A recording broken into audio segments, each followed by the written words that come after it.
એ હાલ દિયા, આજે શું લઈને આવી છો? આજે છે મમ્મીનો બર્થડે. હાલો આજે સૌથી પહેલા આપણે હાલશું આશાપુરા. અહીંયા આવીને જોયું તો આરતી ચાલુ હતી. તમે બધા આપણે આશાપુરામાંના દર્શન કરી લો, શિવ પાર્વતીના દર્શન કરી લો, પણ જરાક જલ્દી કરજો, ભીડ બહુ જ છે. હાલો હવે થોડીક પેટ પૂજા કરી લઈએ. અમે નવી વસ્તુ ટ્રાય કરી જે મને તો બહુ જ ટેસ્ટી લાગુ. એ ખાઈ કરીને હાલો બીજે ક્યાંક ખાલી કાકેથી હડ્ડીમાં આવ્યા હતા.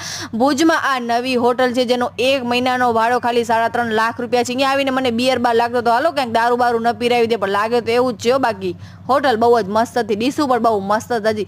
અને આ બધું શું મંગાવ્યું મને કાંઈ નથી ખબર, હું નામ બામ પૂછીને નથી આવી, બસ ખાલી ઠૂંસતી આવી, ગપ્પા ગપ મજા આવી ગઈ. બાકી કાલે તો રાઘવ સાથે થોડી ઘણી મસ્તી કરી. અને ચપાતી આવી ગઈ છે, આ સબ્જી આવી ગઈ છે. સબ્જી હતી પનીર, મિક્સ વેજીટેબલ બધા હતા. હાલો હવે પાણી પીને પતિદેવનો તામજામ જોઈએ. પતિદેવ કાલે ઘરે નહોતા, એના માટે હું સેવ ટમેટાનું શાક બનાવી આવી હતી, આમાંનો રસ બનાવી આવી હતી, ને પછી થોડાક જામ તોડ્યા હતા. હાલો આજે 3:30-4 વાગે અમે લાઈવ આવશું અથવા તો રાતે આવશું, જોઈએ એડજસ્ટ કરીએ. વિડીયો સારો લાગે